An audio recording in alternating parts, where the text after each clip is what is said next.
도수치료와 면역과의 상관성에 대한 주제로 이야기를 좀 해볼까 합니다. 제가 운영하고 있는 건설술 이완술이라는 밴드의 물리치료 사와 일반인들을 포함해서 한 980명 정도가 들어와 있는데요. 2월달에 대구에서 폭발적으로 이제 코로나 환자가 증가하던 그 시절에 제가 밴드에 글을 하나 올린 적이 있었습니다. 그 글을 한번 볼까요? 자, 면역과 도수치료의 상관성이라는 제목으로 제가 2020년 4월 20일에 올린 글입니다. 188명이 이제 읽은 걸로 조사가 되어 있는데, 자, 또 면역력과 도수치료의 상관성. 책을 읽던 중에 우연히 면역과 코로나 그리고 도수치료의 상관성에 대해 고민을 해보았습니다 라고 되어 있죠. 자, 면역이라고 하는 게 뭐고, 면역 기능이 떨어지면 코로나가 쉽게 침범한다는데, 이놈의 면역 기능을 도수치를 통해 끌어올릴 수 있지 않을까 고민을 했고, 그 결과를 말씀드리고자 합니다 라고 시작을 하고 있습니다. 자, 코로나19에 대한 전 세계 공통어는 코비드19라고 하는데, 이 말은 코로나 바이러스 디지저 2019의 약어이며, 우리나라는 코로나19, 즉 2019년에 발생한 코로나 질병이라는 의미를 담고 있다 라고 되어 있습니다.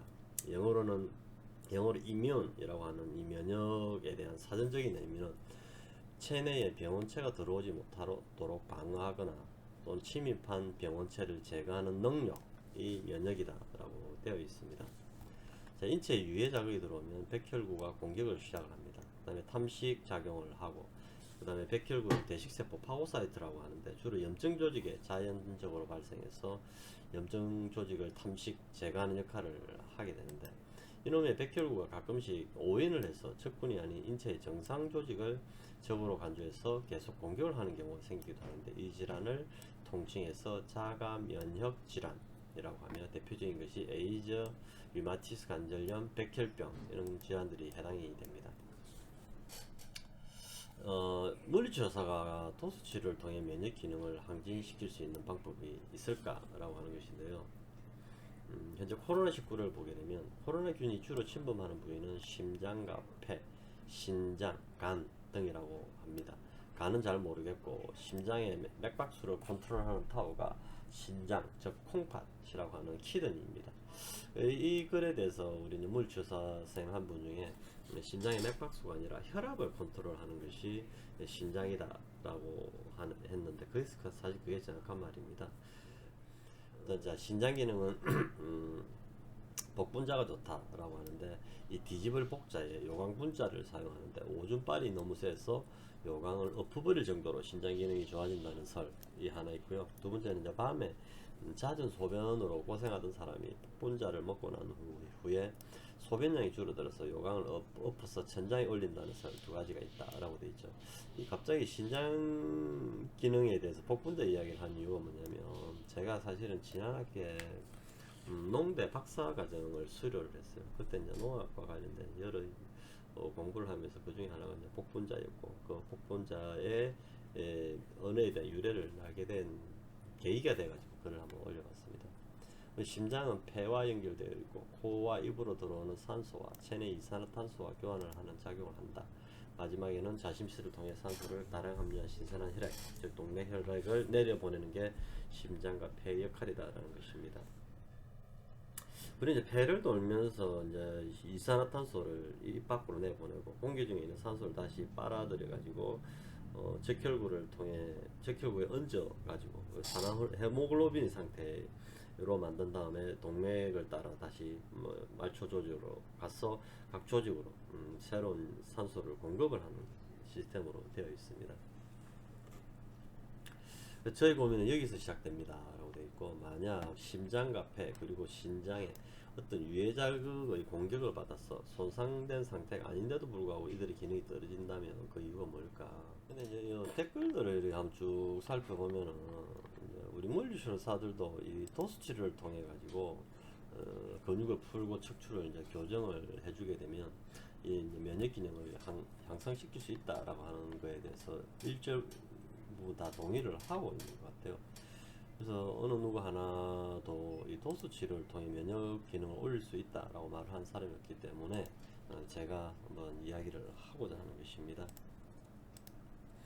네, 검색어에 코로나 바이러스라고 검색을 해보면 이 건강 정보를 보니까 뭐 그나마 좀 희망적인 이야기를 해놨네요. 대부분의 감염자가 경증에서 중증 수준에 보이며 입원 없이 거의 자연적으로 회복이 되는 걸로 되어 있습니다.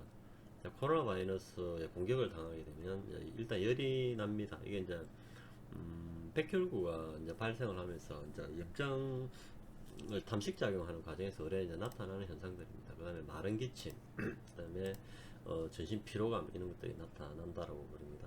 좀 드문 증상으로는 몸살기가 있고 한기가 들겠죠. 이제 몸에서 이제 저항을 항체들이 싸우고 있기 때문에 그다음에 목이 이제 아프거나 설사를 하고 결막염, 이 눈이 이제 충혈이 되고 뭐 이런 것들이죠. 두통이 오고 미각이나 후각이 상실되고 뭐 색깔이 좀 변하는 이런 부분들이 있다라고 되어 있네요.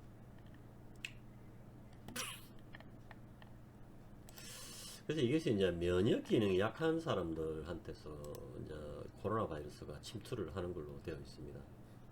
제가 이 도수 치료를 통해서 면역 기능을 올릴 수 있지 않을까라고 예측을 했던 이유가 뭐냐면은, 자, 동일 공간에, 자, 똑같은 비행기를 타고 가는 폐쇄된 공간이라고 했을 때 아마 비행기 안에서 많이 걸릴 확률이 높은 것 같은데, 뭐 식당이든 뭐 사람들이 많은 뭐 나이트클럽이든 또 주점이든 이렇게 폐쇄된 공간에서 많은 사람들이 있는데 어떤 사람은 걸리고 어떤 사람은 걸리지 않는다라고 하는 측면에서 걸리는 사람의 특징이 뭘까라는 고민을 해봤던 것이었습니다.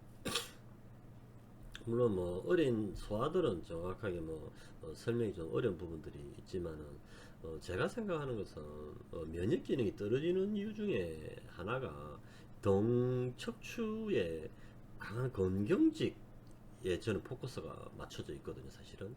자, 이 슬라이드 사진을 한 장을 보시죠. 자, 등 척추와 면역과의 상관성이라는 것인데요. 자, 우리가 이 척추관 안에는 이 척수라는 게 들어가 있고, 이 척수의 가장 바깥에 있는 경막 듀라마타에서 24쌍의 스파이널 러버가 빠져나오게 됩니다. 그 공간은 추간공이라고 했는데요. 자, 우리가 경추에 있는 이 5개의 신경, 나머지는 뭐 뇌로 들어가고 있는데 5개의 신경이 눌리게 되면 팔이 저리게 되고요. 허리 신경이 눌리게 되면 그 허리 척추가 압박을 받아서 허리에 있는 추간공에서 신경이 눌리거나 또는 디스크가 나오면서 그 신경을 누르게 되면 다리가 저리는 현상이 나타납니다. 이걸 방사통이라고 그러는데, 그렇다면 과연 이 등에 있는 12마디 신경이 12마디에 있는 이 신경이 눌려지게 되면 어떤 현상이 발생하느냐라는 것입니다. 자, 이 보듯이 이 등에 있는 12마디는 자율신경계라고 하거든요.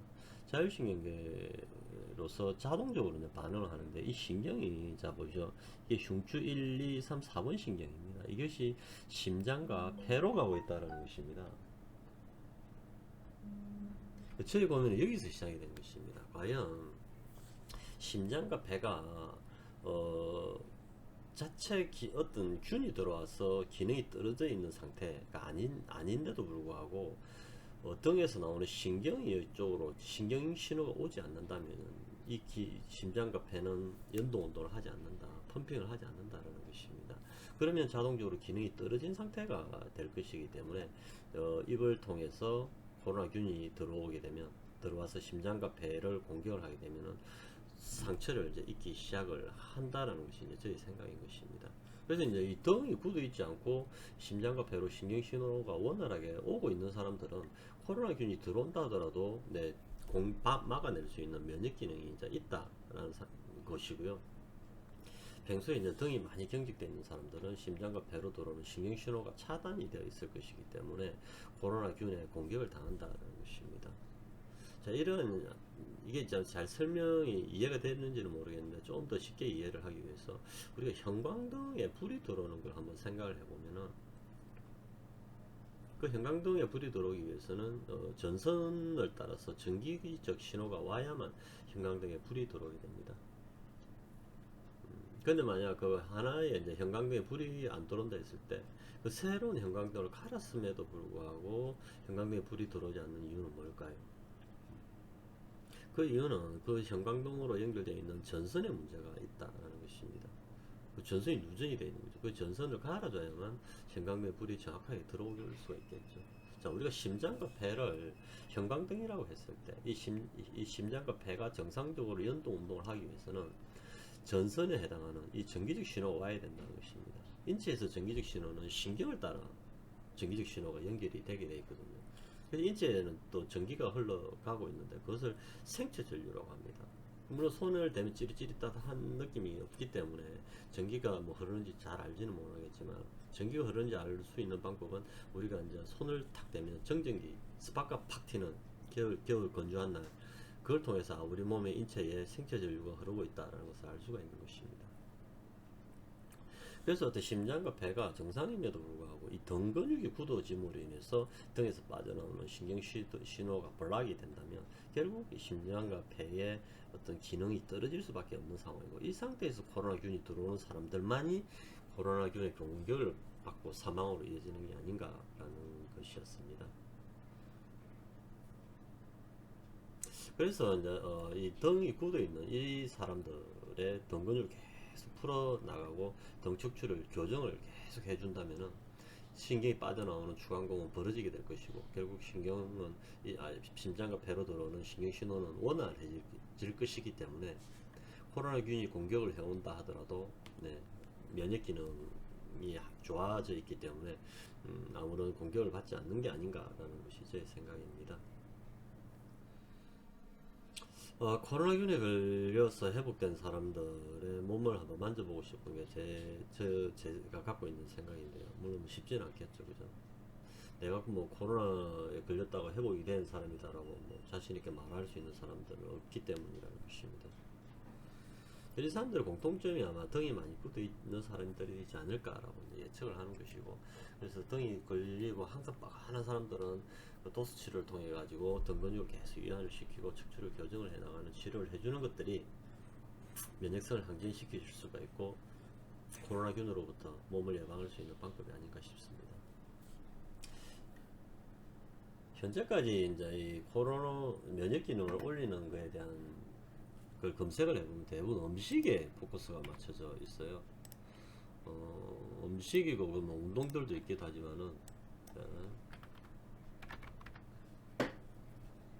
면역력 강화라는 검색을 해보게 되면 자 대부분이 음식입니다. 뭐 마늘, 양파 이런 것들이고요. 그다음에 고등어와 같은 등푸른 생선, 그다음에 뭐 버섯 종류, 고구마, 사과 이런 것들입니다. 슈퍼푸드 이야기하고 면역력 강화와 관련된 음식, 면역 강화 식품 10가지 특효 식품 자 보시 싹 다 이렇다는 것입니다. 근데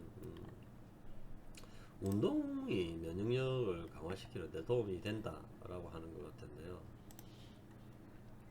면역력을 강화시키는데 생활 리듬을 지키고 만성 질환을 조절하고 음주와 금주, 자주 손 씻고 스트레스 줄이고 햇빛 쬐고 아무래도 이 자외선이